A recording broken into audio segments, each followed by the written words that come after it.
Hello friends, मेरा नाम है तपेश है। स्वागत है आपका अपने गार्डनिंग चैनल में। तो आज आपको मेरा पूरा गार्डन यहाँ पे थोड़ा सा ऐसे लग रहा होगा मेसी मेसी, मतलब पूरा जिसमें अभी क्या है ना कटाई छटाई वाला सारा काम चल रहा है। और उसका रीज़न मैं बताता हूँ। देखो अभी क्या है ना, फरवरी का मंथ चल रहा है और फरवरी के मंथ में क्या होता है ना, नया जैसे फुटान आती है पौधों में, नई पत्ती आने लगती है। उस टाइम पे पौधों को खाद की जरूरत भी होती है। कई पौधे ऐसे होते हैं जो सर्दियों में ना मतलब डोरमेंसी में चल जाते हैं, जैसे चंपा है। अब वो चंपा में बिल्कुल पत्तियाँ सारी खत्म हो चुकी है, मतलब सर्दी में आप देखोगे पूरी खत्म हो जाती है। तो ये वापस से फरवरी में क्या था ना, अपने वापस से अपने डोरमेंसी को खत्म होती है इनकी, और वापस नई नई ग्रोथ पे आना शुरू हो जाता है ये। तो कई पौधों में तो ऑलरेडी यहाँ पे अच्छी नई पत्तियाँ आना शुरू हो चुकी है और कहीं में वापस धीरे आना शुरू करेगी। और अभी देखो क्या है ना, ऐसे टाइम पे इनको फिर खाद की भी जरूरत पड़ती है। जैसे हम सो के उठते हैं सुबह, तो हमें एनर्जी के लिए कुछ ना कुछ सुबह चाहिए होता है, चाहे से लिक्विड में हो या खाने के फॉर्म में हो, कोई भी हो फॉर्म में हो, तो वो सब चीज़ चाहिए होती है। सेम इनको पौधों को भी यहाँ पे हमें देना होता है, जिसकी वजह से ये वापस से अच्छी ग्रोथ कर सके। क्योंकि हमारे क्या होता है ना, देखो गमलों में, ग्रो बैग्स में एक लिमिटेड स्पेस होता है। अब वो लिमिटेड स्पेस में न्यूट्रिशन भी लिमिटेड जाता है। तो उससे पहले सर्दी से पहले बरसात वगैरह जाती है, बरसात के टाइम पे भी न्यूट्रिशन वगैरह धीरे धीरे खत्म हो जाता है और प्लांट्स को जितनी नीड होती है प्लांट्स ऑलरेडी ले लेते हैं। तो ऐसे में उनको रेगुलर बेसिस पे एक इंटरवल पे न्यूट्रिशन की नीड होती है, जिसकी वजह से प्लांट्स आपस से अच्छे से ग्रोथ कर सकें, फ्लावरिंग कर सके, फ्रूटिंग कर सके, वो सारी चीज़ों की रिक्वायरमेंट होती है। तो इसी वजह से भी अपन यहाँ पे इसमें ऐसे में फरवरी के टाइम पे सबसे बढ़िया टाइम होता है जब नई ग्रोथ का टाइम आता है। तो उस टाइम पे जब फर्टिलाइजर देते हैं उनको, तो फर्टिलाइजर देने की वजह से वो प्लांट्स और अच्छे से ग्रोथ करता है। ऐसे में उनको नया अच्छे से वापस स्ट्रेंथ मिलती है ऐसे में।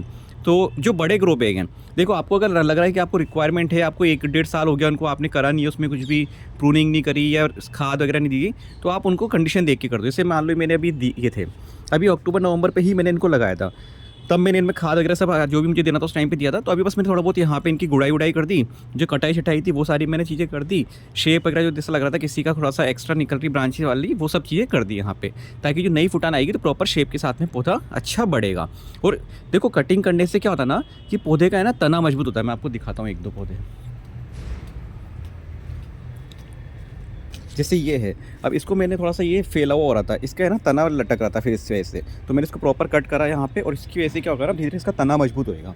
तो जब आपको इस तरीके से करते हैं तो उससे तना मजबूत होता है पौधों का। अब मैं आपको दिखाता हूँ कि आपकी खाद वाद देने का क्या रहता है प्रोसेस, और अभी कटाई छटाई करना क्यों जरूरी है। कटाई छटाई का दिखाता हूँ सबसे पहले तो मैं आपको। अभी देखो जैसे जैसे ये पौधे हैं, अब ये पौधे ना मतलब ठीक है, पहले ऐसे फैले हुए ऐसे हो रहे थे। अब मैंने इसको क्या करा, पूरी इसमें कटाई छटाई कर दी यहाँ पे साइड ब्रांचेस की, और सीधा सीधा एक शेप रखा है। अब इसमें जैसे जैसे नई साइड ब्रांचेस निकलेगी, इसमें से ब्रांचेस निकलेगी और ज़्यादा, तो उसमें क्या होगा ना, वहाँ पे फ्लावरिंग भी करेगा पौधा, और एक अच्छी यहाँ पे शेप के साथ में पौधा डेवलप होगा ऐसे में। सेम इसमें देखो यहाँ पे हिबिस्कस का है ये। अब हिबिस्कस के पौधे में यहाँ पे मैंने जितनी भी साइड में ब्रांचेस थी, पतली पतली सी ब्रांचेस थी, उनको कट कर दिया यहाँ पे, और ऊपर से भी यहाँ पे हल्की हल्की टिप प्रूनिंग कर दी इनमें। तो अब नई साइड ब्रांचेस जैसे निकलेगी, पूरा अच्छा पौधा घना वेव ले लेगा, और उसके बाद अच्छे इसमें फ्लावरिंग भी होगी, पौधा वापस से अपनी स्ट्रेंथ जनरेट करेगा। और अब इसमें थोड़ा बहुत जैसे मैं गुड़ाई वगैरह करके, अभी मैंने गुड़ाई करी नहीं है, तो ऊपर की खाद वगैरह निकाल के या फिर मुझे लगेगा इसमें देख लूँगा, मैं चेक कर लूँगा।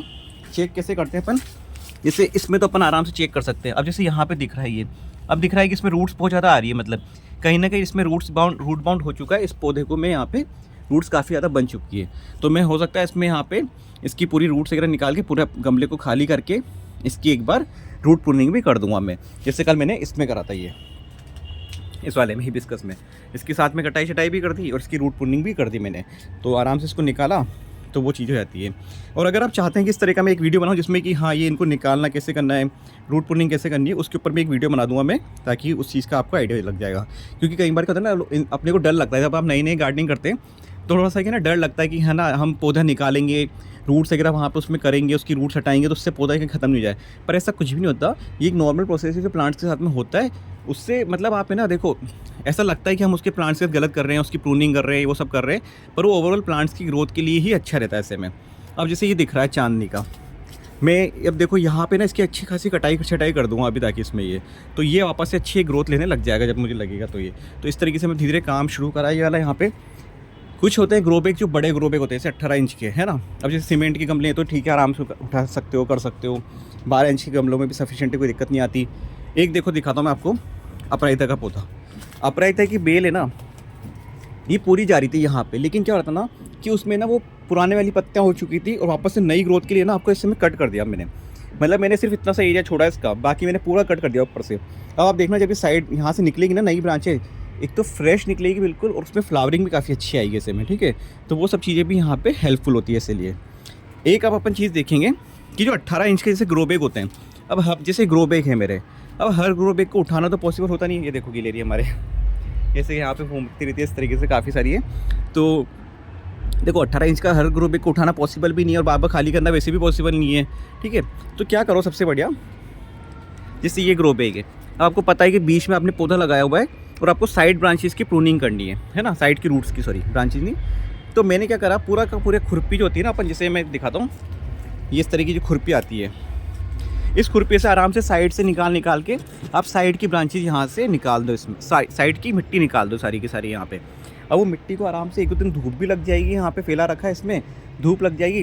और इसमें मैं क्या करूँगा ना, जैसे ये गार्डन का ये कचरा निकल रहा है, सारा वेस्ट निकल रहा है, या फिर और भी जैसे कुछ है मेरे पास, मान लो जिसमें मुझे कंडे डालने, ऊपर डालने हैं ना, तो मैं वो दबा दूंगा यहाँ पे। किचन वेस्ट पड़ा है तो वो डाल दूंगा, या फिर गार्डन का जो भी जितना भी कचरा निकला हुआ है वो सारा इकट्ठा करके इसमें डाल दूंगा। और उसके ऊपर क्या करूँगा, मिट्टी की लेयर लगा दूंगा वहाँ पे। थोड़ा बहुत जो फर्टिलाइजर देना है, वर्मी कंपोस्ट वगैरह देना है, वो सब तो अपनी जगह डाल देंगे।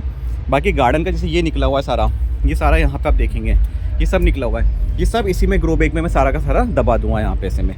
तो ये सब भी यहाँ पे हमारा यूटिलाइज हो जाएगा और ये धीरे धीरे डिकम्पोस्ट होते हुए खाद के वे में वहाँ पे कन्वर्ट हो जाएगा। तो ये छोटी छोटी चीज़ें अगर अपन करेंगे ना, तो जितना भी हमारा गार्डन का वेस्ट है या फिर किचन वेस्ट है वो सब भी वापस यहाँ पे हमारी मिट्टी में ही चल जाएगा और मिट्टी को और ज़्यादा उपजाऊ बनाएगा वो, तो वो अच्छा रहेगा। इसलिए थोड़ा सा भी साउंड का इशू आएगा, कुछ निकल रहा है यहाँ पे धुआं ऐसा कुछ डीजे वगैरह का, तो उसकी से आ सकता है। तो बस मेन जो चीज़ें थी अपन ने यहाँ पे कवर कर ली। जैसे इसमें देखो, यहाँ पे मैंने इसमें यहाँ पे क्या कराई है, ये गत्ते वगैरह डाल दी, यहाँ पे छिलके विलके डाल दिया। अभी इसमें भी ऐसे मैंने खाली करा था, उसमें यहाँ पे इस तरीके से भर दिया। और यहाँ पे देखो ये मैंने वर्मी कंपोस्ट वगैरह का मिक्स कर रखा है यहाँ पे। और उसके साथ में ये है अपना जो कोयले की राख होती है, लकड़ी की राख होती है, जो अपन सर्दी में जलाते हैं उस टाइम पे काम लेते हैं, कंडे की राख होती है, तो वो सब मैंने इसमें थोड़ी बहुत मिक्स कर ली। अब मैं इसको ही फर्टिलाइज़र के वे में यहाँ पे जिसमें मुझे ज़रूरत पड़ेगी वहाँ पे डालता रहूँगा। अभी मैंने थोड़ा सा 100 किलो करीबन और मंगाई है, तो वो भी मेरी आ जाएगी 1-2 दिन में, तो उसको भी मुझे ज़रूरत पड़ेगी क्योंकि इतने से उससे तो काम चलेगा नहीं। तो अभी मंगाई है, तो बाकी सब भी डालता हूँ। और उसके साथ साथ में कुछ में मैं उपले वगैरह भी डालता हूँ, कंडे जो होते हैं अपने, वो सब भी काम में लेता हूँ। तो ये सब चीज़ें बेसिक अगर आप ध्यान रखेंगे और कटाई थोड़ा सा प्लांट्स को देंगे तो अच्छी ग्रोथ आएगी। जैसे भी मान लो ये मेरा चीकू का पौधा है, अब इसमें मैं कटाई नहीं करूँगा क्योंकि यार इतनी अच्छी ग्रोथ आ रही है इसमें भी, यहाँ पे नई पूरी फुटान आ रही है। अगर मैं अभी सारी ग्रोथ वो कटाई कर दूँगा इसमें, तो ये सारी ग्रोथ हट जाएगी उस चक्कर में। तो आप ये देख लो कि किस पौधे में आपके एक्चुअल में रिक्वायरमेंट है और किस में नहीं है, तो ये आपको समझना पड़ेगा बेसिक थोड़ा सा चीज़ों का। ऑलरेडी इसमें इतनी अच्छी फुटान आ रही है तो मैं अभी इसको नहीं करूँगा, क्योंकि मैं पौधा ही लाया था अक्टूबर-नवंबर में भी, जब मैंने गार्डन का काम पूरा करा था। तो जब मैं अक्टूबर-नवंबर में लाया था, अच्छे से ग्रोथ आ रही है इसमें, तो अभी मैं इसको बिल्कुल नहीं छेड़ूंगा। अभी सिर्फ इसको ऐसा कैसे छोड़ दूंगा, जहाँ मुझे लगेगा कि हाँ पौधा भी डोरमेंसी में चल रहा है, उसका वापस से नई ग्रोथ का टाइम है, वहाँ सिर्फ मैं उनको करूँगा ऐसे में। तो सारे प्लांट्स को करना भी ज़रूरी नहीं होता। जैसे ये नीम है मीठा, अब मीठी नीम में क्या होगा ना, देखो इसको मैं कट कर सकता हूँ, करूँगा, क्योंकि यहाँ पे क्या ना, ये पत्तियाँ भी हम काम में ले लेंगे घर में खाने वाने में चीज़ों में। और इसमें क्या होता है ना, कट करेंगे तो इसमें पौधा घना होएगा और साइड ब्रांचेज निकलेगी और उसका तना मजबूत हो जाएगा यहाँ पे उससे। तो जिसमें पौधा में रिक्वायरमेंट है उसमें करो, जरूरी नहीं है कि सब में ही करना है ऐसे में, ठीक है। तो वो चीज़ों का थोड़ा सा ध्यान रखना है यहाँ पे। और जिसमें बहुत लेगी, कमज़ोर सी डंडियाँ हो रही है, मतलब उनको थोड़ा सा कट करो ताकि स्ट्रेंथ पौधे को मिलेगी, वहाँ पे मजबूताई मिलेगी। तो वीडियो को अपन यहीं पर ही एंड करते हैं क्योंकि वॉइस का इशू आएगा यहाँ पे।